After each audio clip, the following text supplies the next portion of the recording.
आजकल एक केस बहुत ही चर्चा में है, श्रद्धा और आफताब का। वो एक खूनी दरिंदा जो इंसान के वेश में था। श्रद्धा ने उसे पहचानने में देर की या पहचानने के बाद भी कबूतर की तरह खतरे के सामने अपनी आंखें बंद कर ली। अक्सर हम लोग यही करते हैं, हम ये सोचते हैं कि ये हादसे जो न्यूज़पेपर में हम अक्सर सुनते रहते हैं या टीवी पे देखते रहते हैं वो हमारे साथ नहीं होंगे, लेकिन ऐसा नहीं है। हमें अपनी आंखें खुली रखनी चाहिए और घर परिवार की अहमियत समझनी चाहिए। हमारा घर हमारा सबसे बड़ा प्रोटेक्शन होता है। ये केवल हमें आंधी तूफान से नहीं बचाता, बल्कि ये हमें उन लोगों से भी बचाता है जो अननेसेसरली हमारा फायदा उठाना चाहते हैं। ये प्रोटेक्शन ऐसे लोगों से भी होती है जो आपको अकेला समझ के आपका फायदा उठाना चाहते हैं। आफताब ने भी ऐसा ही किया। उसे लगा कि श्रद्धा का तो कोई प्रोटेक्शन है ही नहीं, उसके माता पिता ने तो उसे यूं ही छोड़ दिया है और कोई उसकी खोज खबर नहीं लेगा, इसीलिए उसने इतनी दरिंदगी के साथ उसका कत्ल कर दिया, क्योंकि वो कहीं ना कहीं अपने मन में ये सोच रहा था कि वो पकड़ा नहीं जाएगा। प्यार करना बुरा नहीं है और अपनी पसंद का साथी चुनना भी बिल्कुल बुरा नहीं है, लेकिन आंखें मूंद कर प्यार करना बुरा है। हाय, मैं हूँ नेहा। मैं इसी तरह के सेल्फ हेल्प पे वीडियोस बनाती हूँ और मेरा ये मोटो रहता है कि मेरी छोटी सी कोशिश आपको बड़ा फायदा दे। इस टॉपिक पे मैं इसलिए बात करना चाहती हूँ क्योंकि हम अपनी गलतियों से तो बहुत कुछ सीखते हैं, लेकिन हमें दूसरों की गलतियों से भी सीख लेना चाहिए, जिससे कि इस तरह की गलतियां दोबारा ना दोहराई जाए। जी हाँ, मैं श्रद्धा और आफताब के केस के बारे में ही बात कर रही हूँ और मैं बात करना चाहती हूँ उन सभी यंग एडल्ट से और उन सभी पेरेंट्स से जो इस सिचुएशन से गुजर रहे हैं। वैसे तो ये दोनों पे ही लागू होता है, लड़के और लड़कियों दोनों के लिए, लेकिन मैं खास तौर से यहाँ पे क्योंकि श्रद्धा के साथ इस तरह का इंसिडेंट हुआ है तो लड़कियों को थोड़ा सा अवेयर कराना चाहती हूँ कि आप यदि किसी से प्यार कर रही हैं तो आंखें मूंद के उस पर विश्वास ना करें। यदि आपने कोई स्टेप ले लिया है और आप अपने घर वालों से लड़के, परिवार से लड़के, अलग से लड़के के साथ रह रही हैं, मे बी आपने शादी कर ली है, मे बी आप लिव इन में रहती हैं, लेकिन आपको क्या करना है कि अगर आपने जो स्टेप लिया है तो आप स्टेप आउट भी कर सकती हैं। आप कमज़ोर नहीं पड़े, क्योंकि जब आप में इतनी हिम्मत है कि आप अपने परिवार से लड़के या परिवार से अलग होके किसी लड़के के साथ जाके रह रही हैं तो उस लड़के को छोड़ने में भी कोई बुराई नहीं है, वहाँ आप कमज़ोर नहीं पड़े। आपने जो भी लड़का पसंद किया है आप उसको अपने पेरेंट्स से मिलाने की कोशिश कीजिए। अगर आप उसे पेरेंट्स से नहीं मिलाना चाहते हैं या आप दोनों ही एक दूसरे के पेरेंट्स से नहीं मिलना चाहते हैं तो भी आप किसी बड़े से राय ले सकते हैं।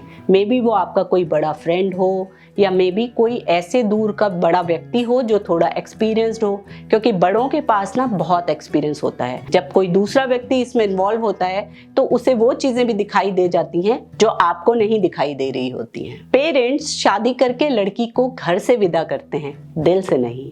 तो यदि आप वाकई प्रॉब्लम में हैं, आपको बहुत तकलीफ है, तो आप इस चीज को मत सोचें कि मेरे पेरेंट्स क्या सोचेंगे या उन्होंने मेरी इतनी मेहनत करके इतना पैसा लगा के शादी की है, उनकी इतनी बदनामी होगी। ये बातें आप ना सोचें, क्योंकि जब आप ज़रूरत से ज़्यादा प्रॉब्लम में हैं और कोई व्यक्ति आपके ऊपर वाकई बहुत ज़्यादा अत्याचार कर रहा है तो आप कोशिश करें कि वहाँ से आप स्टेप आउट भी कर सकती हैं। देखिए, यदि आपने पेरेंट्स की मर्जी से शादी की है या बिना मर्जी के शादी की है या आप लिव इन में रह रही हैं तो भी आप बहुत ज़्यादा दबे नहीं, बहुत ज़्यादा घुटे नहीं।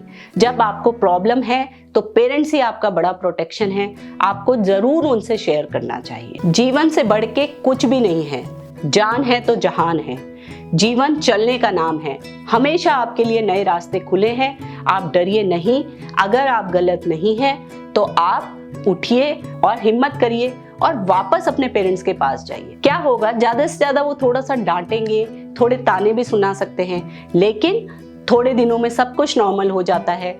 आप वापस अपना सेटल हो सकती हैं, अलग आप अपनी दुनिया बना सकती हैं। आप यदि पढ़ी लिखी हैं, आप कहीं जॉब कर रही हैं और आपने पहले भी इतनी डेयर की हुई है, अगर आप में हिम्मत की कोई कमी नहीं है तो आप हमेशा ही आपके लिए रास्ते खुले हैं।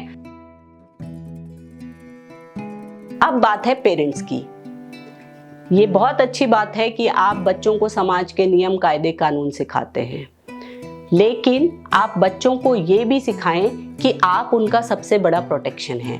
आपका हाथ हमेशा उनके सिर पे है। बच्चों को हमेशा विश्वास दिलाएं कि किसी भी कंडीशन में आप हमेशा उनके साथ हैं। बड़ी से बड़ी गलती के बाद भी आप हमेशा उनके साथ हैं, क्योंकि दुनिया से बचाने के लिए आप ही उनका सबसे बड़ा प्रोटेक्शन है। आप अपने बच्चों को प्यार करने से नहीं रोक सकते, लेकिन आप उन्हें इतना विश्वास दें, इतने संस्कार दें कि वो सही जीवन साथी का चुनाव कर सके। वो सही व्यक्ति चुने, भागे नहीं और आप पे विश्वास करें।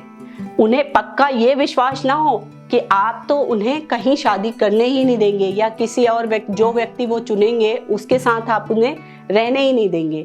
इसी डर की वजह से तो बच्चे आपके अगेंस्ट जाते हैं। बच्चों को जब पूरा विश्वास होगा कि पेरेंट्स उनकी बात को समझेंगे, सुनेंगे, तभी तो वो आपसे शेयर कर पाएंगे ना। तो आप हमेशा से बच्चों के साथ थोड़ा वक्त बिताएं और उनकी बातें समझने की कोशिश करें। देखिए, ईश्वर ने ना आपको जो परिवार दिया है वो आपकी जिम्मेदारी है। तो बच्चों ने यदि आपको छोड़ भी दिया है तो आपको बच्चों को कभी भी नहीं छोड़ना है। कहते हैं ना, क्षमा बड़न को चाहिए, छोटन को उत्पात। यानी जो बड़े लोग हैं उनका काम ही क्षमा करना है। जब हम अपना दिल बड़ा रखेंगे तो हमारे बच्चे प्रोटेक्टेड रहेंगे। अल्टीमेटली हम में से किसी को भी इस तरह की कोई भी दुख से नहीं गुजरना पड़े, ये ईश्वर से मैं प्रार्थना करती हूँ। लेकिन इसके लिए हम सबको सचेत रहने की आवश्यकता है, अपने अंदर थोड़े से बदलाव करने की भी आवश्यकता है। तो मुझे ऐसा लगता है कि अगर हम सब इस बारे में डिस्कस करेंगे तो शायद कहीं ना कहीं किसी को लाभ होगा। दोनों पक्ष ये समझ पाएंगे कि उनका क्या रोल होना चाहिए और कहाँ वो गलती कर रहे हैं। मैं किसी से बेहतर बनूं, क्या फर्क पड़ता है, मैं किसी का बेहतर करूं, बहुत फर्क पड़ता है। देखिए, आप लोग मुझे ना व्हाट्सएप पे बहुत सारे कमेंट्स करते हैं और मुझे बहुत एनकरेज कर रहे हैं। आप सबको मेरा वीडियो बहुत पसंद आ रहा है, उसके लिए बहुत बहुत धन्यवाद। लेकिन आपसे रिक्वेस्ट यही है, यहाँ YouTube पे कमेंट करें, मैं आपके सारे क्वेश्चंस के आंसर जरूर दूंगी। आप लाइक बटन दबाएं, सब्सक्राइब करें। यहाँ साइड में एक सब्सक्राइब बटन है, उसे जरूर सब्सक्राइब करें जिससे आप मेरी आगे की वीडियोस देख सकें। और आप सबको ये मेरी वीडियोस पसंद आ रही हैं, इसलिए इसे शेयर भी करते रहिए। धन्यवाद।